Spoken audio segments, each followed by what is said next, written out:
Hi, Honorable. Your name, please. My name is Honorable Amobi Ogah, Okay. member-elect to represent the good people of Isuikwuato and Umunneochi Federal Constituency.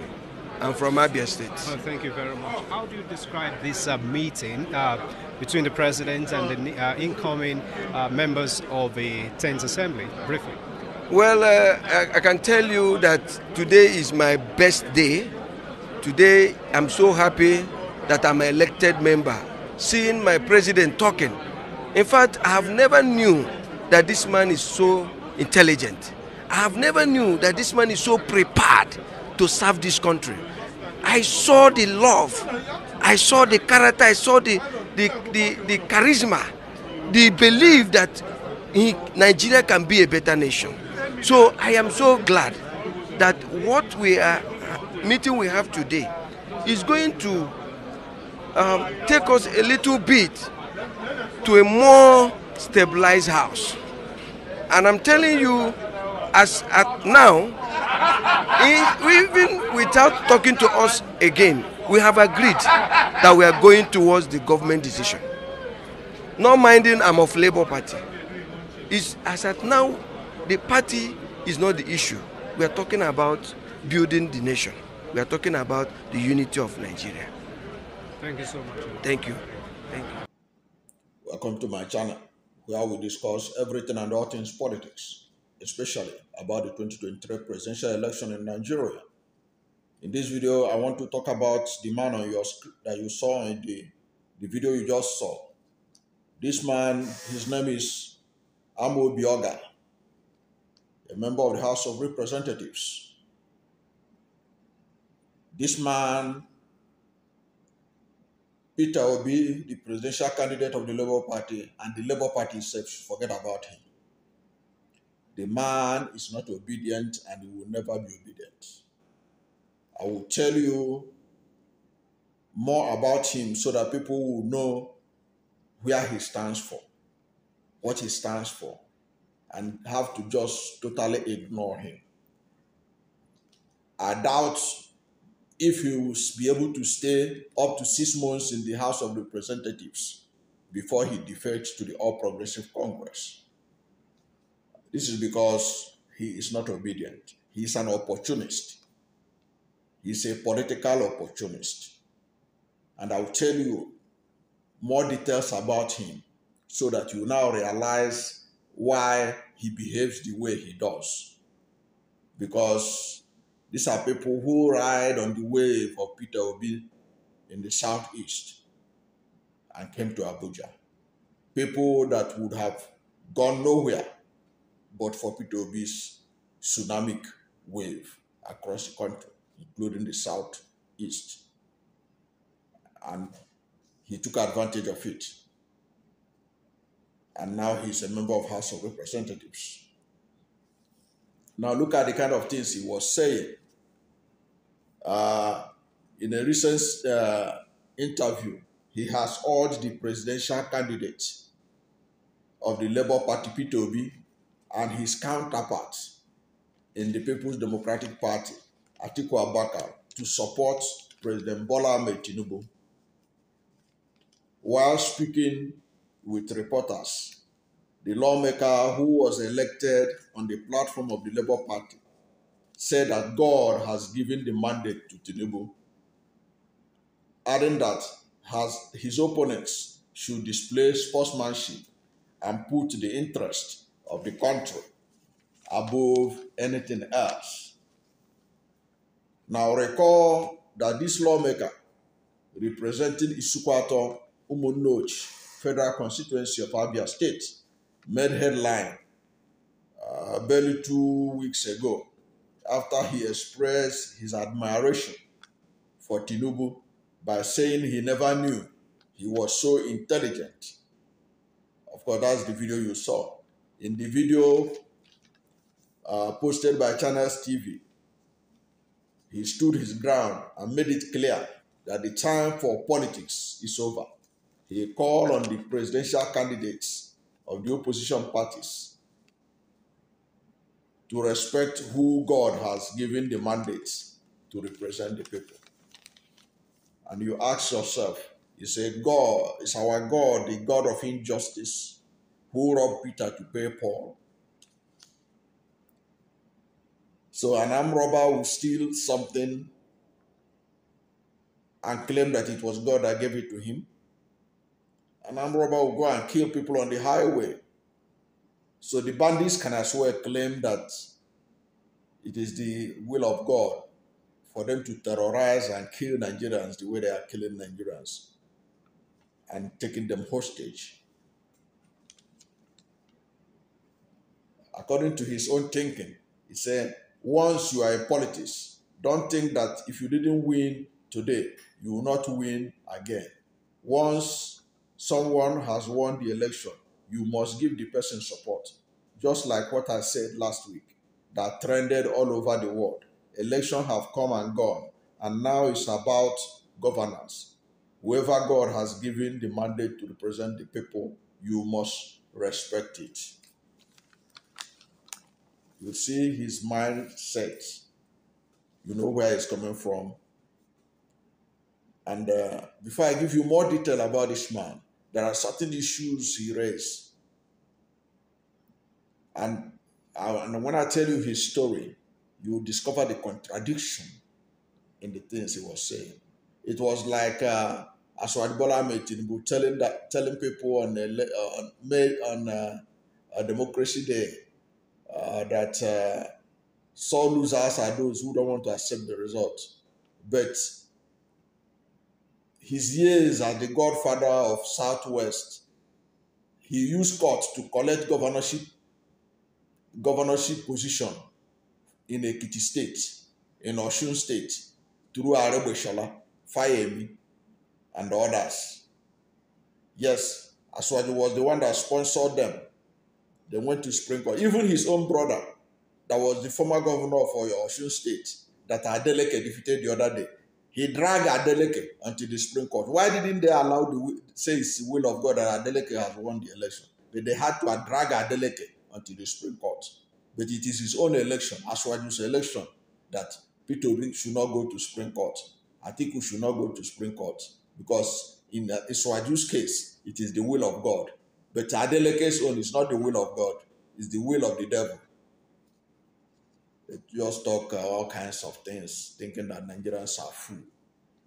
You know, if you want to go to APC,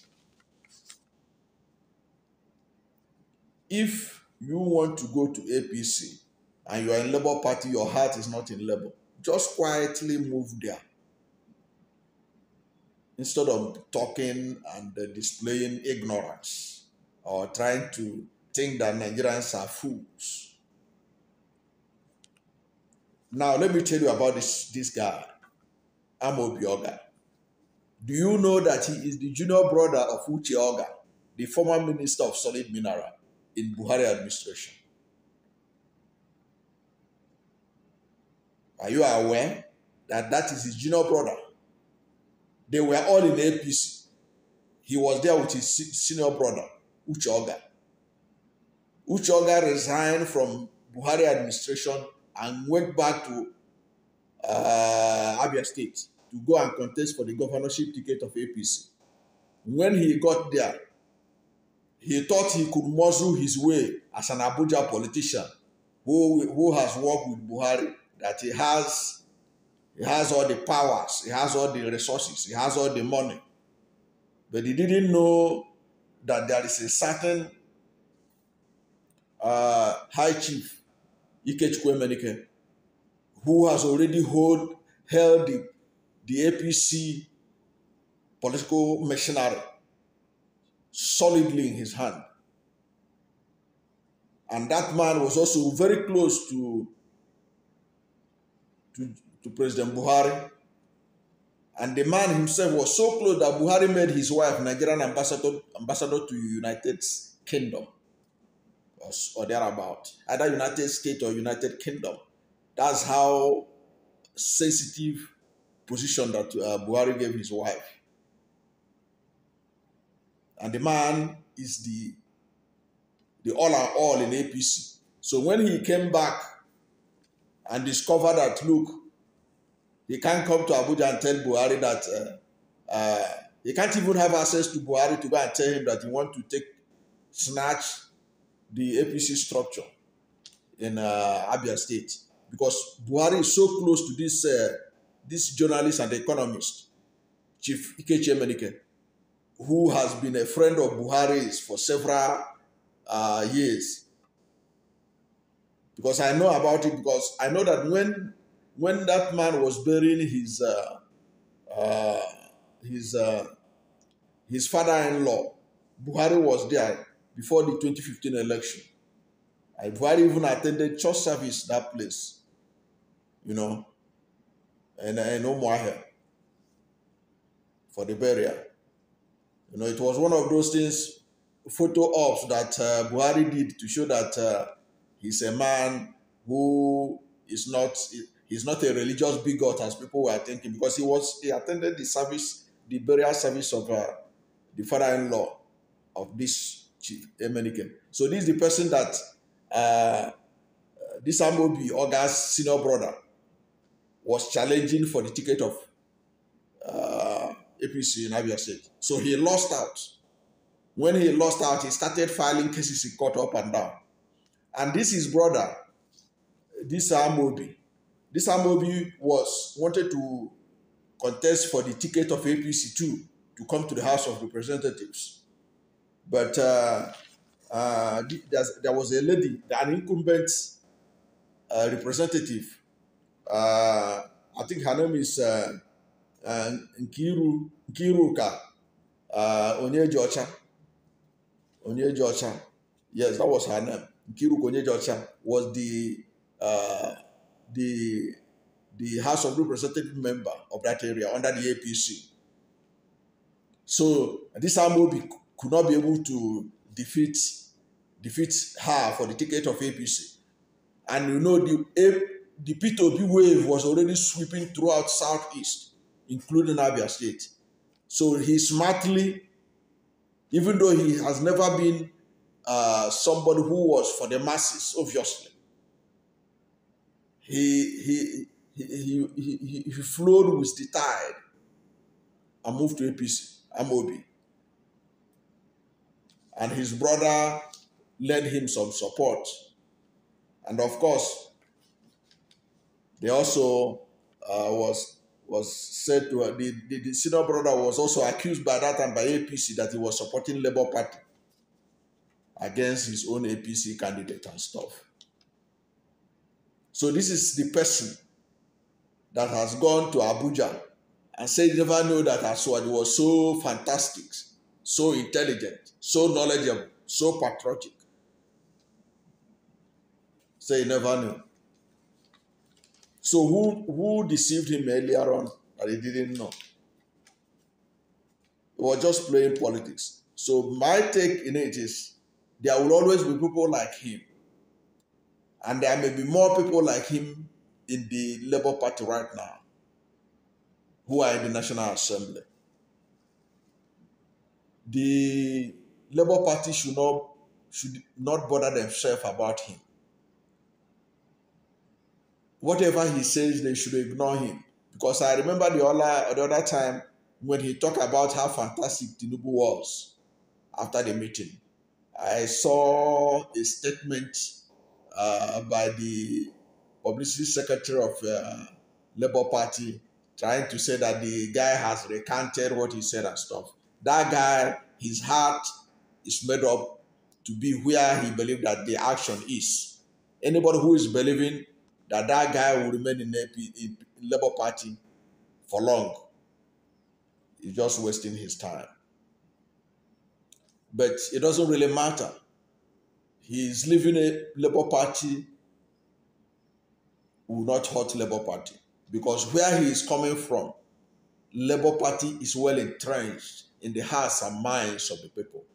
The only reason why he is in National Assembly today is because of the love that the people of the constituency have for P2B. That's why they voted him, despite whatever he may claim now. The reason why he's in National Assembly today is because of P2B. And I know that he will pay the political price when he defects back to APC, as he will invariably do, because he's just staying in the Labour Party right now. His heart is in APC, and I can tell you why. I can tell you that he would like to go to APC so that they can consolidate. And since Emenike is not in power, his friend Buhari is not in power, so that they could be able to, he with his brother, and see how they will endear themselves to Buhari and to Tinubu by praising him. With Abuja might, they can come back to Umuahia or Abia State to come and challenge Emenike in the next election, so that his brother can take the ticket of APC for governorship, and then himself will now take the APC representative ticket. But if he does that, he will discover then that his political oblivion has come. So the best thing for a Labour Party, they should ignore such people. People like him, they are not reliable. They are not for the people. They are for themselves. And you can see it, that a few hours after being in Abuja, he started singing the praise of a man who his presidential candidate is challenging his emergence as president of Nigeria. It is one of those things that made a lot of people not to have faith in politicians in Nigeria. Thank you for watching this video.